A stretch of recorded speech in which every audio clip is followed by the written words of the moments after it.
अस्सलाम वालेकुम, मैं हूं शाज़ेब खानज़ादा। ब्रॉडशीट के सरबराह कावे मूसवी बयानात दिए जा रहे हैं और हुकूमत और अपोजिशन उसे एक दूसरे पर इल्ज़ामात के लिए इस्तेमाल किए जा रहे हैं। और अब जो इल्ज़ाम है कि जब लंदन में उनसे $1 अरब के अकाउंट पर रिश्वत मांगी गई तो उस वक्त शहजाद अकबर का डेलीगेशन लंदन में मौजूद था। इसके हवाले से सवालात उठ रहे हैं। शहजाद अकबर साहब भी हमारे साथ मौजूद हैं। शहजाद अकबर साहब, बहुत शुक्रिया हमें शो में ज्वाइन करने के लिए। शहजाद अकबर साहब, सबसे पहले ये कौन जनरल मलिक है जो कावे मूसवी से मिला जब उसने $1 अरब के अकाउंट का बताया और उसका जो 20% का शेयर बनता था उसमें से रिश्वत मांगी कि जी मेरा भी कट बनता है? ये कौन क्योंकि वो कहते हैं कावे मूसवी के मैंने फौरन पाकिस्तानी हुकूमत को बता दिया था।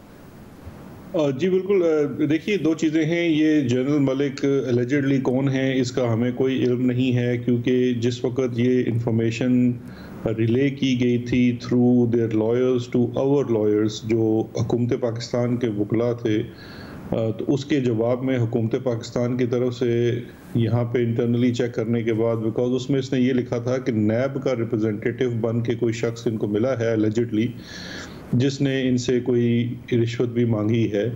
और उसके साथ साथ उसी लेटर में उसने एक और इंसिडेंट का जिक्र किया था 2016 का, कि कोई शख्स मिला है जो नवाज शरीफ साहब का अपने आप को रिलेटिव बताता है और उसने कुछ क्रेडेंशियल्स भी दिखाए हैं।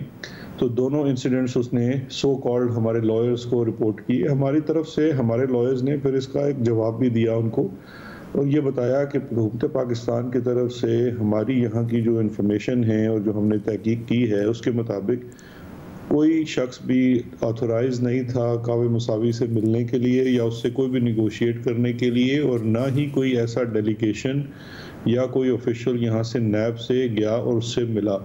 अब वो कौन शख्स था, क्या नहीं था, अब इसको जज करने के लिए तो इंटरनली यहाँ से करके उनको उस वक्त बता दिया गया। कावे मुसावी को ये चाहिए था, और ये बात वो शायद खुद मानता भी है, कि उसको ये चीज़ लंदन में मेट्रोपॉलिटन पुलिस को रिपोर्ट करनी चाहिए थी। चाहे कोई शख्स इसको पहले मिला नवाज शरीफ का रिप्रेजेंटेटिव बन के या बाद में हुकूमत पाकिस्तान का रिप्रेजेंटेटिव बन के, दोनों अगर इसका एलिगेशन दुरुस्त है तो बरतानी कवानीन की खिलाफ वर्जी है और लंदन मेट्रोपॉलिटन पुलिस का जो एंटी करप्शन यूनिट है वो उसके ऊपर बिल्कुल कार्रवाई कर सकता है और बेहतर इन्वेस्टिगेट भी कर सकते हैं। क्योंकि कोई शख्स अगर पाकिस्तान से बाहर से आया है तो उनके मुल्क में आया है, उसके पास उनका डेटा होगा, वहाँ पे CCTV फुटेजेस हैं। ये जिस रूज कैफ़े का कह रहे हैं, आई एम श्योर वहाँ पे भी CCTV होंगी, तो ये तमाम चीज़ें उस वक्त देखी जा सकती थी कि वो शख्स कौन था और उसको ट्रेस किया जा सकता था। तो शहजाद अकबर साहब, ये कह रहे हैं कि ये उस वक्त की बात है, अक्टूबर 2019, जब पाकिस्तान का डेलीगेशन वहाँ NCA से मिलने आया हुआ था और उस डेलीगेशन में आप भी मौजूद थे, और मगर वो आप पर कोई इल्ज़ाम नहीं लगा रहा और वो ये भी नहीं कह रहा कि आपको पता था या आपकी मौजूदगी में ये मुलाकात हुई है, वो आप पर इल्ज़ाम नहीं लगा रहा, मगर वो ये ज़रूर कह रहा है मैंने फ़ौरन बता दिया था और आप उस वक्त लंदन में ही मौजूद थे और उस शख्स के पास, जनरल मलिक के पास, वो डॉक्यूमेंट था जो कि कॉन्फिडेंशियली इन्होंने भेजा हुकूमत पाकिस्तान को था एक नए मुआहदे के लिए। जी, मैं इसमें दो चीज़ें अर्ज़ कर दूं, क्योंकि जो ये कावे मुसावी साहब कहते हैं कि NCA को मिलने के लिए कोई डेलीगेशन आया हुआ था, वो बात माजरत के साथ दुरुस्त नहीं है। इन्होंने किसी अखबार में ज़रूर पढ़ा होगा, अखबार में कभी मिस रिपोर्टिंग भी हो जाती है। पहला बात इन्होंने 2018 की 2018 में मैं लंदन नहीं गया हुआ था, जिस वक्त ये अक्टूबर में बात करते हैं, ना मैं गया था ना ही कोई डेलीगेशन नेशनल क्राइम एजेंसी के लिए गया था। 2018 के आखिर में जाके आपको याद होगा एंड ऑफ द ईयर उस वक्त के जो होम सेक्रेटरी पाकिस्तान आए थे, तो हमारा पहले मुआहदा हुआ था NCA के साथ और उसके बाद फिर हमारा उनके साथ रब्ता होना शुरू हुआ और हमने मिलके काम करना शुरू किया। तो एज सच कोई डेलीगेशन नहीं था जिसको मैं कर रहा था, और ना ही मेरे गए हुए डेलीगेशन के किसी शख्स के साथ इनकी मुलाकात हुई, क्योंकि मुझे नहीं याद पड़ता कि 2 सालों में मैं किसी डेलीगेशन का हिस्सा बन के या मेरे साथ कोई डेलीगेशन नेशनल क्राइम एजेंसी के साथ इसने मीटिंग्स की। आपके साथ कोई मिलिट्री ऑफिशियल थे जब आप गए? जी नेवर। मैंने कभी किसी मिलिट्री ऑफिशियल के साथ ट्रैवल नहीं किया, ना ही हमारे डेलीगेशन में कोई मिलिट्री ऑफिशियल का हिस्सा था। मैं कोई दो या तीन दफ़ा गया हूँगा नेशनल क्राइम एजेंसी के साथ मीटिंग्स में, और मेरे साथ डेलीगेशन में एसेट रिकवरी यूनिट के ही 1 और 2 जो हमारे लॉयर्स हैं वो शामिल थे। उसके अलावा कभी मेरे साथ कोई भी और शख्स नहीं गया, ना ही कोई ऐसा डेलीगेशन हुआ। जो ये रिपोर्ट करने का कह रहे हैं, ये बड़ा लेट जाके आर्बिट्रेशन की प्रोसीडिंग में इनके वकीलों ने हमारे वकीलों को कन्वे किया और हमारे वकीलों ने इसके ऊपर जवाब भी दिया और इस चीज़ को बताया कि जी हमारी तरफ से कोई भी नहीं आया, ना ही कोई बंदा ऑथोराइज था। तो फिर उस $1 अरब का क्या हुआ? वो जो $1 अरब ये कहते हैं कि जी मैंने उसकी तफसीलात भी पाकिस्तान को बता दी थी और वो सऊदी अरब से ट्रांसफ़र हुए थे, फिर कहते हैं सिंगापुर के अकाउंट में थे, फिर शरीफ ख़ानदान का कह रहे हैं कि उनके थे, तो उस क्या हुआ उस $1 अरब का? देखें, ये 1 अरब का जो किस्सा है ये इस तरह से है कि ये 1 अरब तो नहीं, लेकिन मेरी जब इनसे मुलाकात हुई तो इन्होंने इस अमाउंट का ज़रूर जिक्र किया था, अगर मैं if I can remember correctly, और इन्होंने मुझे बताया जी कि मैंने पहले भी रिपोर्ट किया था और आपको भी बता रहा हूँ कि ये पैसा पड़ा हुआ है and I could have assisted you. मैंने इनसे अर्ज़ की थी क्योंकि मेरी जो इनसे मुलाकात के मकासद थे वो बड़े वाज़े थे। मैं इनसे मिला एक दोस्त के रेफरेंस से, वो भी एक लॉयर हैं बरतानिया में, उनके रेफरेंस से मिला और मेरे इनसे मिलने का बिल्कुल 1 पॉइंट एजेंडा था कि जो अवार्ड पाकिस्तान को हो चुका नवाज शरीफ साहब के दौरे इक़्तिदार में ही हुआ 2016 में, क्वांटम उसका जो था कि कितने पैसे दिए जाने हैं वो 1.5-2 साल की प्रोसीडिंग उसमें लगी, वो 2018 में तय पाया। उसके बाद हम अपील के प्रोसेस में थे और मैं इनसे मिला ये कहने के लिए कि जी आप अपना जो आपको अवार्ड हुआ है उसके अंदर नेगोशिएट करें और इसको कम करें, क्योंकि हम ये समझते थे कि जितना इसमें पाकिस्तान को कम नुकसान हो सके। उस सिलसिले में हमारी 2 मीटिंग्स हुई, दोनों दफ़ा उनकी तरफ से माजरत हुई और उनकी तरफ से ये कि कर सकता हूँ के लिए और अभी भी कर सकता हूँ। मैंने इनसे उस पर तफसील जानना चाहिए, इनसे पूछा कि कोई मुझे बता दीजिए कि हम आप पे अगर ट्रस्ट करते हैं तो उसके लिए कोई हमारे पास डिटेल्स होनी चाहिए, कोई मुझे नज़र आना चाहिए कि आप जो चीज़ कह रहे हैं इसमें कोई हकाइक हैं। क्योंकि देखिए जिस वक्त ब्रॉडशीट को 2000 में हायर किया गया था उस वक्त हमारी इंटरनेशनली एसेट जो ट्रेसिंग थी उसके कुछ और पैरामीटर्स थे। इस वाली बात को अगर मैं जाना चाहूँ, आपने इनसे कहा कि जी $1 अरब की जो आप बात कर रहे हैं उसके मुझे कम से कम कोई सबूत दिखा दीजिए, तो क्या कोई कन्विंसिंग सबूत इनकी तरफ से आपको नहीं दिखाए गए? नहीं, उन्होंने कोई सबूत नहीं दिखाया। उन्होंने सिर्फ ये कहा कि I know you should trust me and I am telling you I am the expert of the area this and that. मैंने कहा बिल्कुल होंगे आप कावे साहब, लेकिन बात ये है मैं वापस जाके मैं तो एज अ SAPM या एडवाइज़र जाके अपने हुकूमत को एडवाइज ही कर सकता हूँ जी ये एक शख्स है वो क्लेम कर रहा है और ये उसके पास सबूत हैं, लेकिन आप मुझे ये कहते हैं कि पहले मेरे साथ नया एग्रीमेंट साइन करो और फिर मैं आपको सबूत दिखाऊंगा, तो वो मेरे लिए बड़ा मुश्किल हो जाएगा कि मैं एक हवा में एक चीज़ के ऊपर कहूँ कि जी इनको एंगेज कर लिया जाए। और ये जो क्लेम कर रहे हैं कि मैंने तो हुकूमत पाकिस्तान को बता दिया था, नैब से जाके पूछ लें क्या सबूत मैंने दिए थे इस अकाउंट के, वो भी कोई सबूत नहीं दिए गए इनकी तरफ से? इसका मुझे इल्म नहीं है। अगर उन्होंने नैब को इसको सबूत दिए होंगे तो वो नैब के पास होंगे। मेरी तो जो इन्फॉर्मेशन है इस चीज़ के ऊपर भी, और उसके बाद जो नैब से भी लोग डील कर रहे थे उनसे भी मैंने पूछा कि आपको कुछ है, तो उन्होंने भी इससे इनकार किया कि उनके पास कोई इस किस्म के सबूत नहीं है। और वज़ीर आज़म के इल्म में आप ये बात लेके आए थे कि $1 अरब की ये बात कर रहा है कावे मूसवी, क्या वज़ीर आज़म के इल्म में ये बात लाया आप? मुझे अब सही तरह से देखिए याद नहीं है वज़ीर आज़म के इल्म में, क्योंकि मोस्टली जितनी हमारी विजिट्स होती हैं उसकी विजिट रिपोर्ट भी होती है और बिल्कुल मैंने उनको शायद बताया भी हो या नहीं बताया हो, मुझे एग्जैक्टली याद नहीं है। लेकिन ये इतनी सरसरी बात उन्होंने की थी, $1 अरब तो उस वक्त कहा ही नहीं था, उन्होंने कहा था सब्सटेंशियल अमाउंट है, सिंगापुर के अकाउंट में है।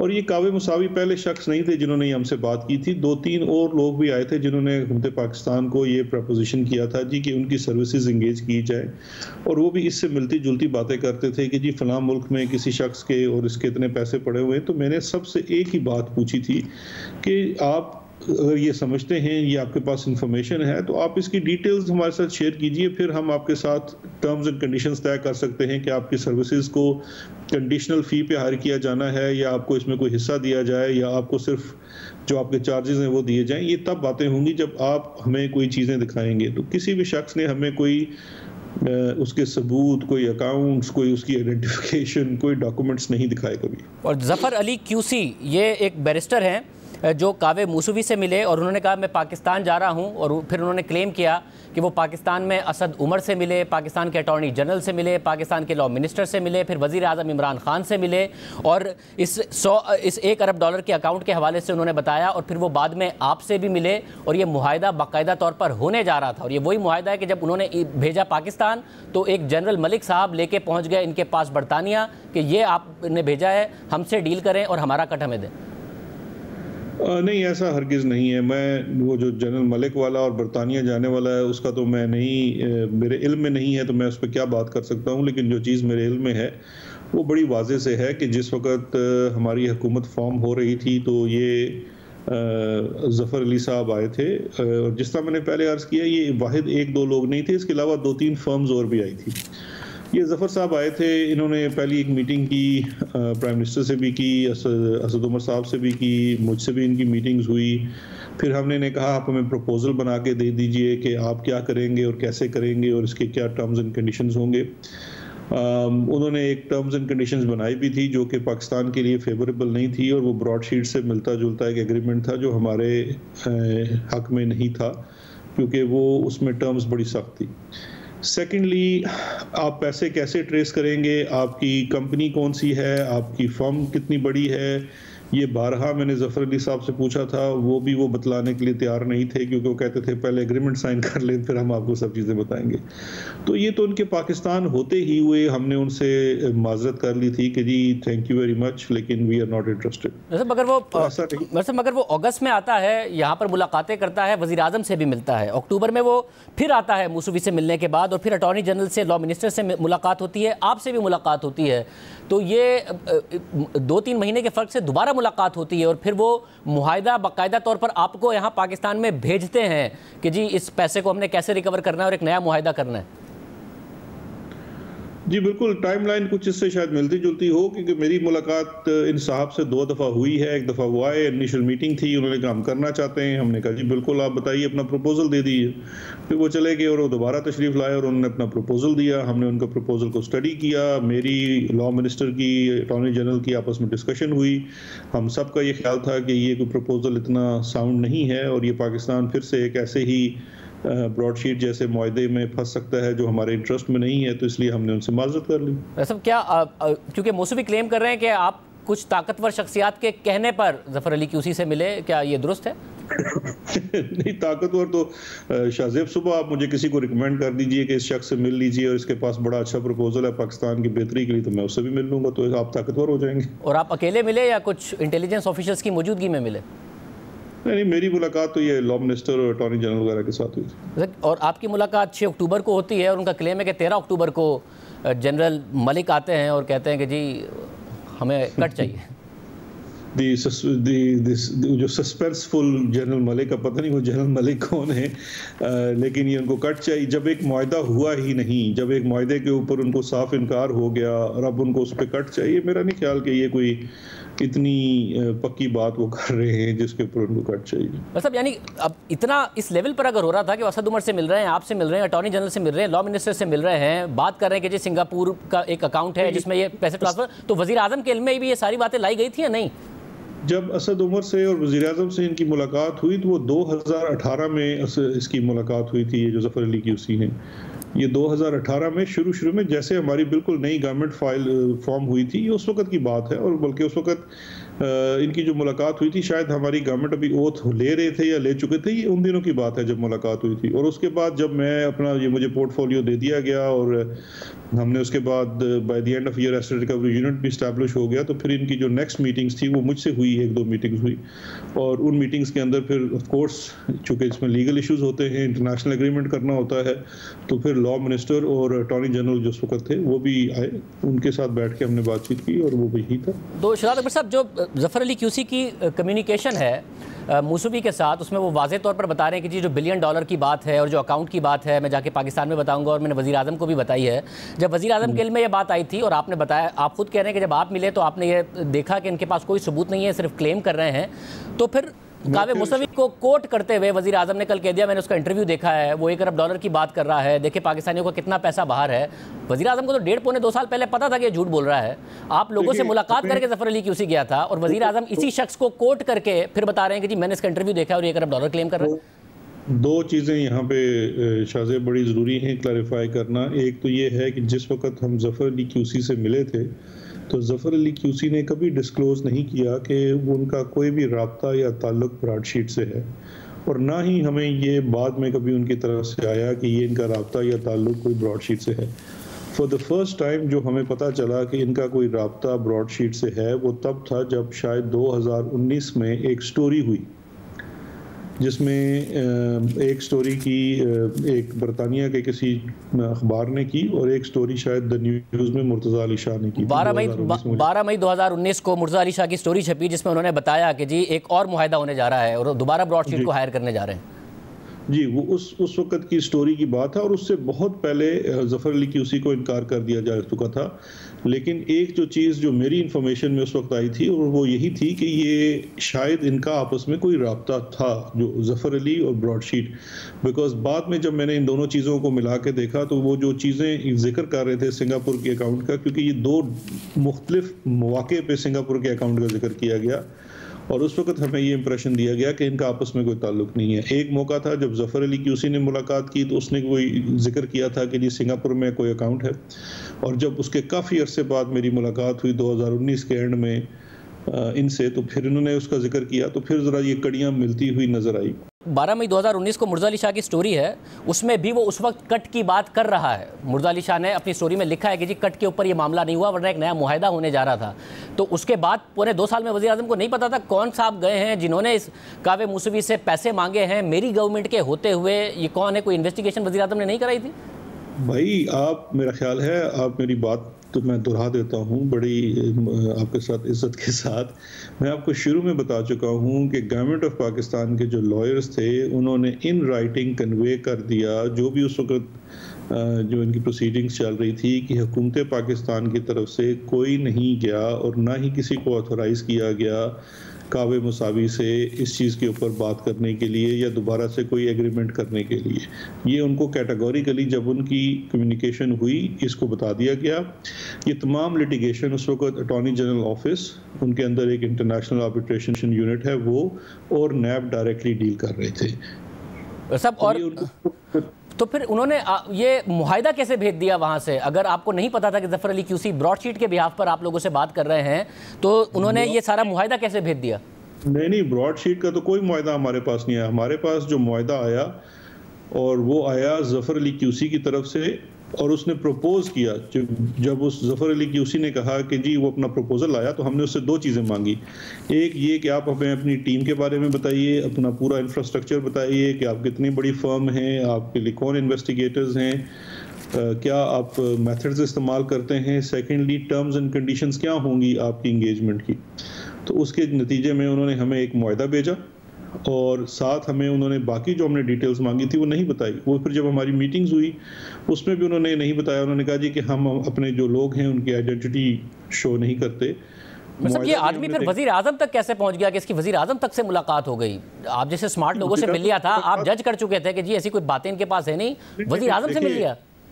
शाज़ेब मैं बार बार कह रहा हूँ आपकी ख्वाहिश बहुत शदीद है, लेकिन बात यही है कि जो आप कर रहे हैं आप सीक्वेंस से चलिए। वज़ीर आज़म से इनकी इनिशियल मुलाकात हुई है ज़फ़र की, जब हमारी हुकूमत फॉर्म हुई, जे पाकिस्तान आया, इसने अपने आप बताया कि ये ओवरसीज़ पाकिस्तानी है और ये वहाँ पे क्यूसी है और ये मिलना चाहता है। वज़ीर आज़म साहब ने कहा बिल्कुल आइए। जितने भी 3 के 4 जो हमारे पास फर्म्स आई हैं, तीनों चारों ने, उनमें से शायद 2 या 3 की तो मुलाकात भी हुई है। आप मेरी ख्वाहिश कह रहे हैं, मैं जो सवाल कर रहा हूं वो ज़फ़र अली क्यूसी और मूसवी का जो एक्सचेंज है उसके बुनियाद पर कर रहा हूं कि वो पहले मिला है, उसके बाद उसने पाकिस्तान में उसको बताया कि मेरी अपॉइंटमेंट है, फिर बताया है कि असद उमर पे बहुत ट्रस्ट करते हैं वज़ीर आज़म, मेरा असद उमर से कॉन्टैक्ट है, फिर उसने बताया कि मैं किस किस से मिलने जा रहा हूँ, फिर उसने बताया मैं इमरान खान से मिलने जा रहा हूँ, फिर उसने बताया कि मैंने इमरान खान को ये बात बताई है, फिर उसने ये भी बताया कि इमरान खान साहब ने कहा कि नैब के बस की ये बात नहीं है, अकाउंट की डिटेल, ये सारी की सारी बातें उसने बताया है मूसवी को कि मैंने ये बातें हुई हैं। शाज़ेब आप मैं इस बात को समझने से कासिर हूँ कि आप फरमा रहे हैं कि ये ज़फ़र की कन्वर्सेशन है मौसूवी के साथ, तो ये सवाल तो ज़फ़र और मौसूवी से बनना चाहिए। मैं आपको जो फैक्चुअल चीज़ जिसकी मुझे आगाही है मैं उसका बता रहा हूँ कि जब हमारी हुकूमत फॉर्म हुई उस वक्त शुरू में ज़फ़र अली क्यूसी की एक मुलाकात प्राइम मिनिस्टर साहब से होती है, उसके बाद मेरी साथ उसकी मुलाकात कराई जाती है कि जी ये साहब है, इनकी ये प्रपोज़ल है, इसको देख लीजिए। हमने उसको पूरा मेरिट के ऊपर परखा। उसके बाद 2 मीटिंग्स हुई मेरी उनके साथ हुई, अटॉर्नी जनरल की हुई, वो फिर सेपरेटली भी मिले अटॉर्नी जनरल को, लॉ मिनिस्टर को, फिर हमारी आपस में डिस्कशन हुई, हमने उनके प्रपोजल को देखा और हमने उनको माजरत कर दी कि हम आपका प्रपोजल नहीं एक्सेप्ट कर सकते, हम एंगेज नहीं कर रहे। और आज तक हमने सब आई अंडरस्टैंड कि आप कह रहे हैं कि आपके पास जो भी अगर कोई चीज़ लेकर आएगा तो आप ज़रूर मिलेंगे, मगर वाकई कोई ओवरसीज़ पाकिस्तानी आएगा उससे आप भी 2 दफ़ा मिल लेंगे, अटॉर्नी जनरल भी मिल लेंगे, लॉ मिनिस्टर भी मिल लेंगे, फाइनेंस मिनिस्टर भी मिल लेंगे, वज़ीर आज़म पाकिस्तान भी मिल लेंगे, ये और वो मुसूवी को सारी बातें बता रहा होगा। ये इतना ही आसान है पाकिस्तान में? मैं शाहजेब इस बात का क्या जवाब दे सकता हूँ इसमें? मुझे आपके सवाल में फिर आपकी ख्वाहिश नज़र आ रही है, जब आप जानते हैं कि आई थिंक हमारे वज़ीर-ए-आज़म साहब जो हैं वो एक ओवरसीज़ पाकिस्तानियों के लिए बड़ी कदर रखते हैं, और जो भी चाहे वो इस काम के लिए आए या किसी भी काम में कोई अच्छा प्रपोजल लाना चाहे, वज़ीर-ए-आज़म साहब बिल्कुल मिलते हैं। और मुल्क के वज़ीर-ए-आज़म को एक्सेसिबल होना चाहिए। वो अशराफिया वाले दौर चले गए जब एक वज़ीर-ए-आज़म था जो किसी से नहीं मिलता था। ये वज़ीर-ए-आज़म तो मिलते हैं, आप उनसे मिलना चाहें, आप अगर मिलना चाहते हैं आप उनसे मिल सकते हैं, तमाम सहाफ़ियों से मिलते हैं, इंटरव्यूज़ देते हैं। अब कल आप उनके ऊपर ये एतराज़ लगा देंगे कि बहुत ज़्यादा इंटरव्यूज़ दे देते हैं, तो ये तो एक एक्सेसिबल वज़ीर-ए-आज़म ये एतराज़ तो नहीं लगाते, मगर ये सवाल ज़रूर कर लेते हैं कि लोग प्रोटेस्ट कर रहे होते हैं और कह रहे होते हैं वज़ीर-ए-आज़म आ जाएं, और वज़ीर-ए-आज़म कह देते हैं कि मैं ब्लैकमेल नहीं होऊंगा, फिर बाद में जाते हैं तदफीन के बाद। मगर ये एक सवाल ये है शहजाद अकबर साहब कि इसमें जो इन्हें हम $28 मिलियन दे रहे हैं वो 20% दे रहे हैं जो रिकवर हुआ होगा, तो ये $140 मिलियन किससे रिकवर हुआ है?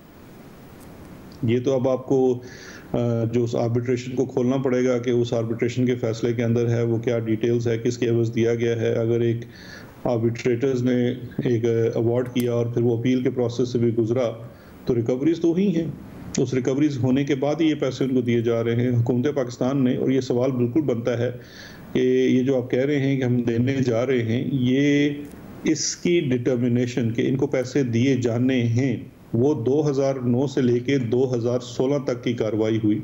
मैं आपसे दरख्वास्त करूंगा कि उस वक्त जो लोग इसको डील कर रहे थे, जो लोग इंस्ट्रक्ट कर रहे थे हुकूमत पाकिस्तान के बिहाफ पे, आप उन्हें अपने प्रोग्राम पे बुलाइए।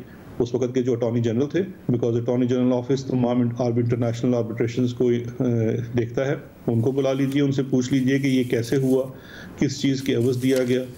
उस वक्त के जो चेयरमैन नैब थे आप उनको बुला लीजिए, क्योंकि ये लोग बड़े रेलेवेंट हैं, ये आपको इन्फॉर्मेशन दे सकते हैं। ये आप दुरुस्त कह रहे हैं, मगर क्योंकि फैसला लंदन की अदालत का है और दिसंबर 2018 में मुर्जा अली शाह की एक स्टोरी आई थी जिसमें उन्होंने बताया था कि पाकिस्तान के नैब को ये पे करना पड़ेगा, तो नैब ने कहा था कि जी ये नैब को बदनाम करने की साजिश है, उस स्टोरी को रिजेक्ट कर दिया था, उसके फैक्ट्स को के बारे में कुछ नहीं बताया था। तो नैब से भी कोई सवाल होगा कि ये क्या हुआ, और जजमेंट आपने तो देखा होगा ना, आम पाकिस्तानियों ने नहीं देखा, उस जजमेंट में कौन से $140 मिलियन हैं, किससे रिकवर हुए हैं जिसका हमें $28 मिलियन 20% देना पड़ रहा है?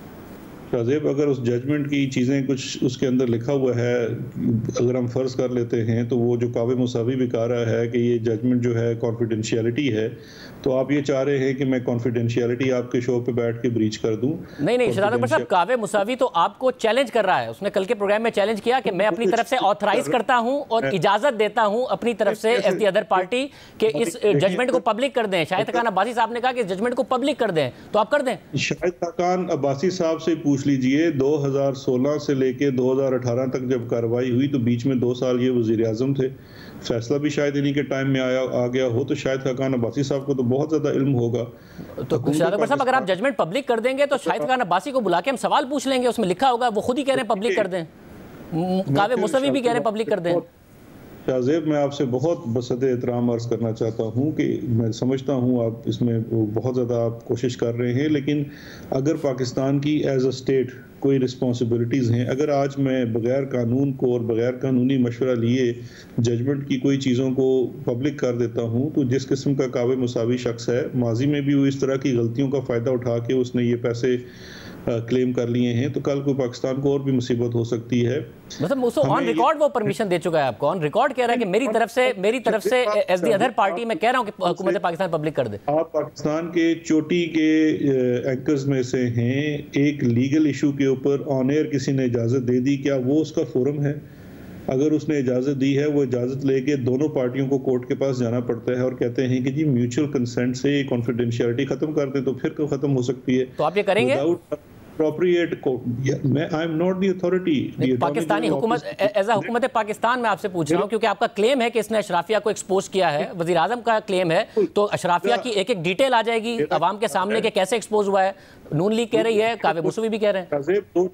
शाहजेब, दो चीजें हैं। एक ये है कि हम पहले ही कह चुके हैं कैबिनेट लेवल पे कि इसकी तहकीकात करनी चाहिए। उसके लिए शायद मैं लास्ट वीक कैबिनेट की मीटिंग में शामिल नहीं था, लेकिन मुझे इत्तला यही आई है कि कोई कमेटी फॉर्म की जा रही है जो ब्रॉडशीट के एग्रीमेंट को इन डिटेल देखेगी और उसके बाद के होने वाली तमाम चीज़ों को देखेगी।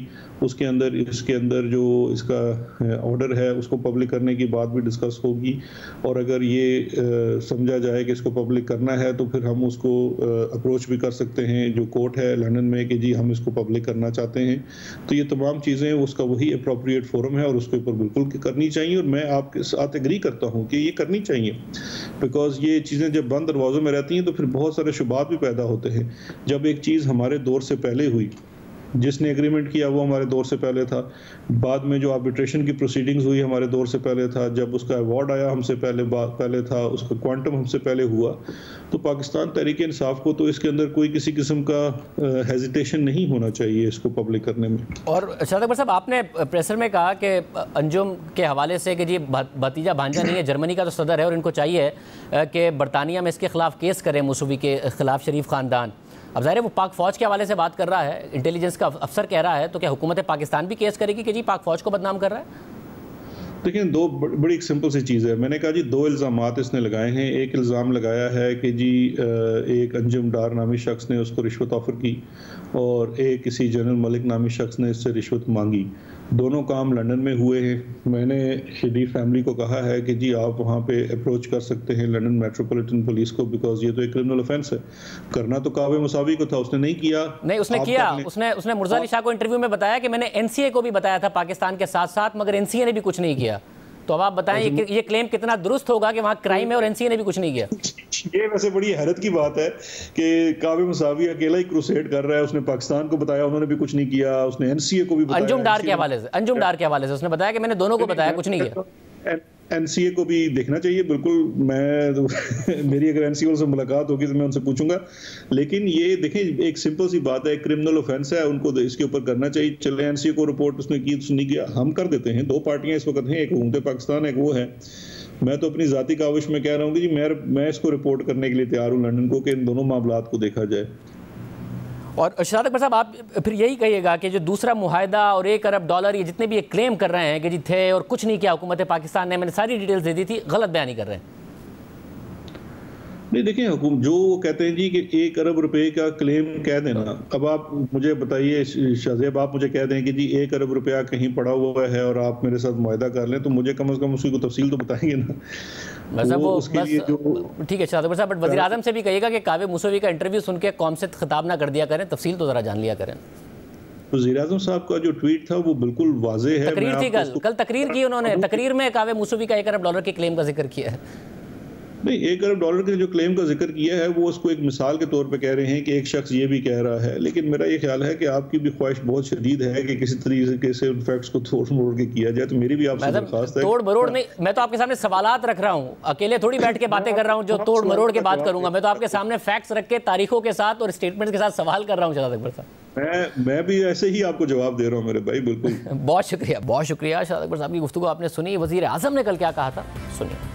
वो ब्रॉडशीट वाले ने कहा कि ये जो मैं थोड़ी चीज़ें देख रहा था कि एक पाकिस्तानी ने, और वो भी बता नहीं रहा कि हमारा पाकिस्तानी सियासतदान ने, सऊदी अरेबिया से लंदन के बैंक में $1 अरब भेजा। $1 अरब एक आदमी ने भेजा। तो लोग तो बहुत अमीर है यहाँ के हमारे, लेकिन मुल्क गरीब है, मकरूज है। हम एक ब्रेक शामिल करते हैं।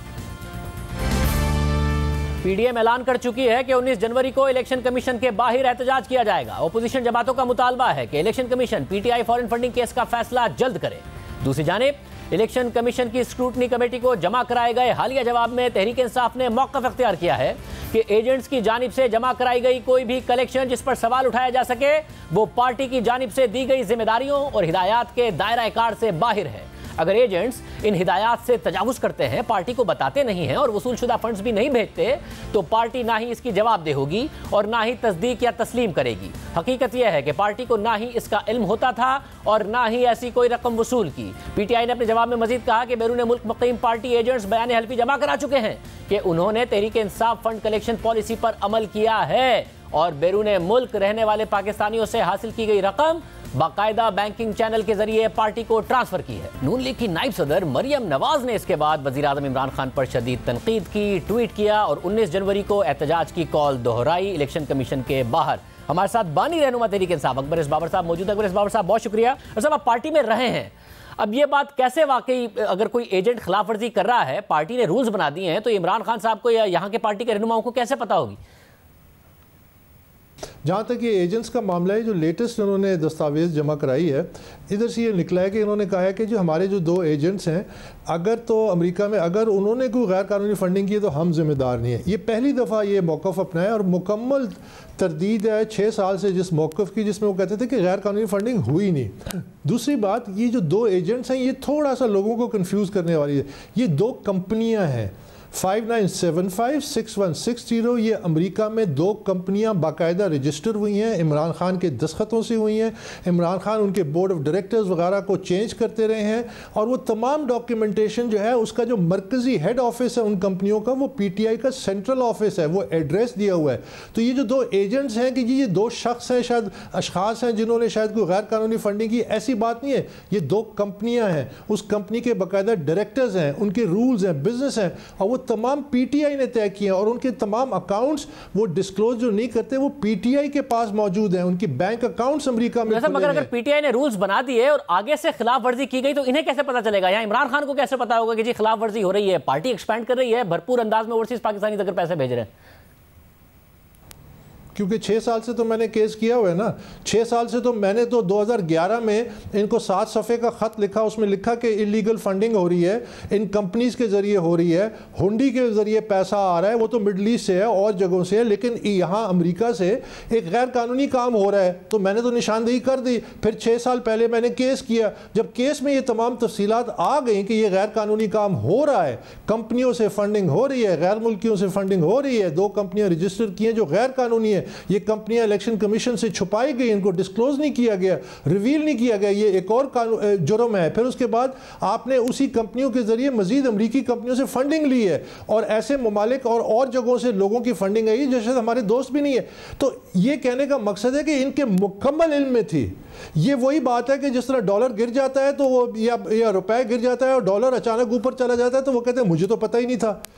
उनको हर तफसील का पता है, वो टोटली इन कंट्रोल है, हर डिटेल का जानते हैं। मगर आप भी इलेक्शन कमीशन पर तनकीद करते रहे, अपोजिशन जमातें तो प्रोटेस्ट करने की बात कर रही हैं। अब अगर मामला आगे बढ़ रहा है, जो फैसला आएगा अब आप कबूल करेंगे जो भी तहरीक इंसाफ ने पोजीशन ली है उसके बाद?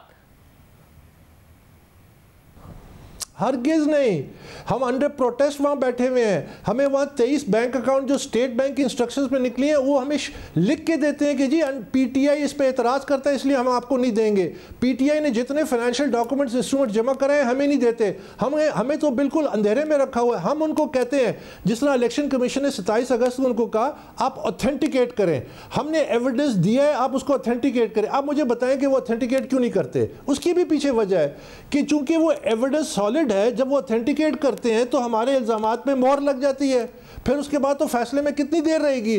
वो ना ऑथेंटिकेट करते हैं ना उसको रिजेक्ट करते हैं। तो ये एक सारा प्रोसेस देखें, जिसकी तहकीकात हो रही है, अगर वो तहकीकाती अमल को खुद मैनेज कर रहा है और उसको मैनिपुलेट कर रहा है और डिक्टेट कर रहा है जो इनके अपने डॉक्यूमेंट्स बताते हैं, तो फिर वो शफाफ कैसे होगी? कि क्यों नहीं तहकीकात मुकम्मल होती, क्यों नहीं रिपोर्ट? ये 2-3 हफ्ते में हो सकता है, लेकिन नहीं करते क्योंकि हमारे यहाँ इदारे कमज़ोर हैं और मसलतें जो है हावी हैं। इसीलिए तो मैं कहता हूँ कि इस केस का फैसला उस वक्त आएगा जब वक्त का तकाजा होगा।